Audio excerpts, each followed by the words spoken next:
hindi po nasagot yung sino po nagbigay ng order po sa June 10 attack. Kasi po, apat po na June po yun. So there's a be somebody up there, maybe the operation, maybe the DILG secretary, or maybe the president.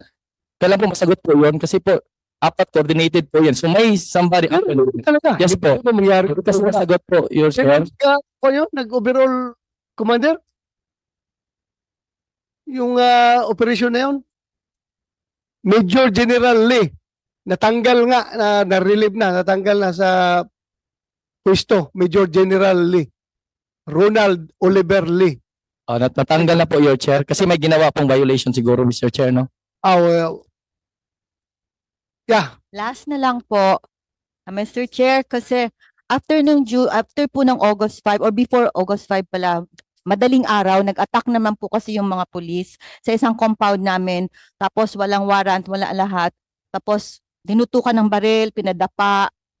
Talagang tinalian sila yung mga farmers po namin. So, ganun po, the harassment never stops. So, isa na naman po yung violation. Titingnan natin yan ngayong pagpunta ni Secretary DILG, Abalos. Last na lang po, Mr. Chair. Gawin nila? Last na lang talaga, Mr. Chair. Kasi hindi po nasagot the last hearing. Yung gagawa po sila ng second wave attack, Oplan Parokya 2 po. Aatake na po sila. So what could be the assurance po, sir, na hindi po maulit yung ginawa? Napapasukin po namin, sir, with red carpet po kung gusto po nila, sir, halugugin po. Pero as we can see, Ganito lang yan. Ganito lang yan. We don't need to require them to answer kung kailan sila mag-serve ng alias warrant or what. Trabaho nila yan eh. Trabaho nila yan. Basta tayo, pag pupunta sila doon, i-require ninyo na legal lahat ng gagawin. Lahat ng procedure. May abogado naman tayo eh. Hindi natin sila pwede ipakomit na attack pa ba kayo? Hindi. Dahil that's their job. Trabaho nila yan. I would like to take the Mr. Carlo Catielo on his last statement. He is going to allow us to enter the KOJC compound with the red carpet. When can we do that, sir? May we ask him? sir, Basta legal. basta legal po, sir. Wala, sir, previous po, sir, na mga pagpasok nga. Everything po, sir, smooth po, sir. Illegal po yung ginagawa nila, sir. Ito lang, we'll do everything legal. Kapag meron na kayong alias warrant of arrest, meron Sir, there. sir, we already have the alias warrant, sir. Na kayo. Yes, sir. When can we do, sir? Maybe we can set this schedule today, sir, with them. Ano daw? Yes, sir. Yeah, Let's can set you the schedule, sir. Yes. Hindi. Even without the red carpet, sir, we Mr. will go Chair. there, sir. Ganito to. Kasi di ba pag arrest warrant, ano particular, sino bang hinahanap nila? Saang building? Basta kompleto lang. At saka unarmed sila. Huwag silang mag-ano. Sige, sige. Okay, Unarmed sir. lang. Basta ano lang, tama, naayon talaga sa batas, kung saan ang particular nila na subject, doon sila pupunta, at yun lang talaga, di ba po? O, sige. Sir, may we request the witness to actually read the text of the warrant, sir?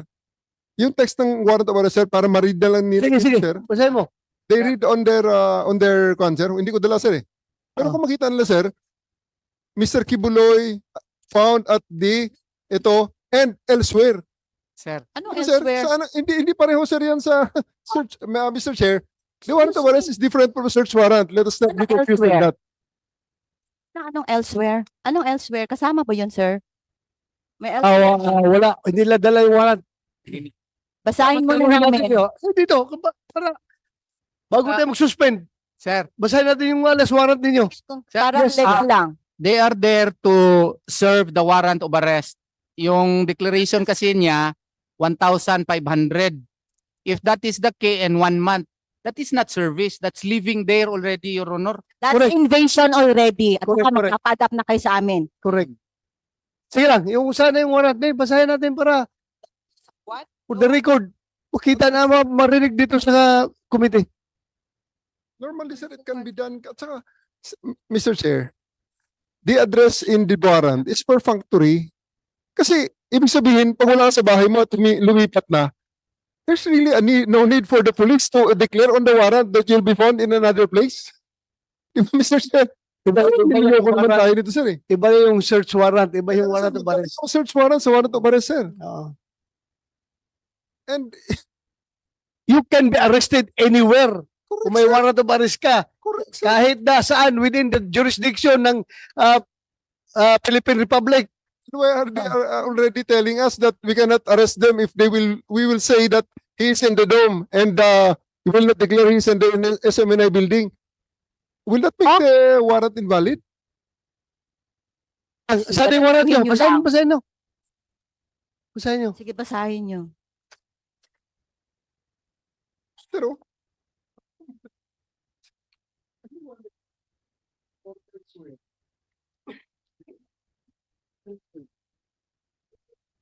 Now, sir, may I be allowed to speak, sir? Sandali. may elsewhere. Saan yung elsewhere mo dito? Alam ko ano.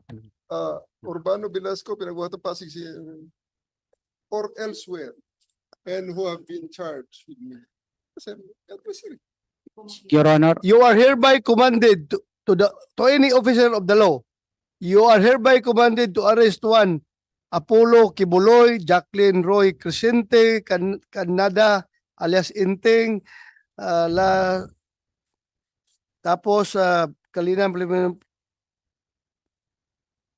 who is /R said to be found in at 1 Barangay Tamayong, Kalinan, Poblacion, Davao City, Davao Region, 1A KGC Compound, Philippine-Japan Friendship Highway, Buhangin, Poblacion, Davao City, Davao Region, Barangay Tamayong, Kalinan, Davao City, Davao KGC Compound, Philippine-Japan Friendship Highway, Buhangin, Davao City, Barangay Tamayong, Kalinan, Davao City, KGC Compound, Philippine-Japan Friendship Highway, Buhangin, Davao City, balik-balik mo ito.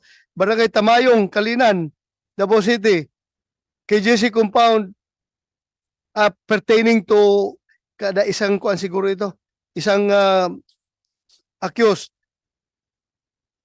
KGC Compound, Philippine-Japan Friendship Highway, Buhangin, Davao City, Urbano Velasco, Pinagbuhatan, City of Pasig, Eastern National Capital Region, or elsewhere, and who has have been charged before me with the offense of anti-trafficking. So all Your Honor, or elsewhere nakalagay. Your Honor, Oh. that is a warrant of arrest. Maski saan mo po makita yung akusado, pwede mong dakpin. Correct. But if you would like to enter a property, follow the procedure under Rule 113 Section 11. Correct. Yan. Correct. Yung elsewhere, makita nyo si Pastor doon sa Palawan, pwede nyo dakpin yun. Pero kung papasok ka na ng bahay po, prerequisite yan. Probable cause na nandun talaga siya, i-announce mo yung authority mo pangalawa, saka magkuha ka ng consent na may-ari ng building. Correct. Yun po ang yun po ang ibig sabihin. Hindi yung ibig sabihin na lahat ng bahay pwede mo pasukin. Anong klaseng batas yan?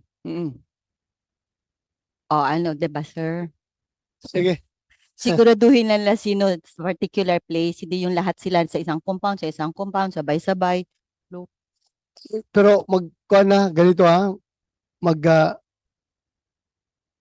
pwedeng gawing palangga ng pulisya na pagpasok namin dito na building wala dito.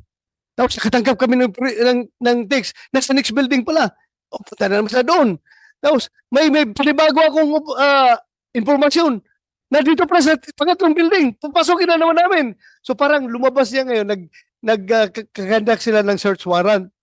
Nag-implement sila ng search warrant. But anyway, these are legal questions. Bantayan ninyo. Pag sila mag-operate doon, bantayan ninyo kung anong mali na ginagawa nila. Then Yes, you seek redress sa korte. correct. Kung makita Tama nyo po. mali ang Thank ginawa, you. kasuhan nila. At sila naman, alam mo naman nila na kapag ang ginawa nila ay may nilabag sila na batas, ay magkakasuhan din sila. Kaya mag-ingat din sila sa ginagawa nila, di ba? So ganun lang yun. Bantayan lang tayo. Salamat, sir. Okay? Next, I hope kausapin ka ni Secretary Abalos. Yung aking mga hinanaing dito kanina. Yung kinalabas ko ito sa iyo noon, pero apparently parang natakot na naman sila dahil nag-jogging na naman kayo doon sa harap ng QJC. Which is understandable na, alam mo na, But anyway, tayo na sa serbisyo, as I've said, huwag natin antagonize yung buong community. Kaibiganin natin.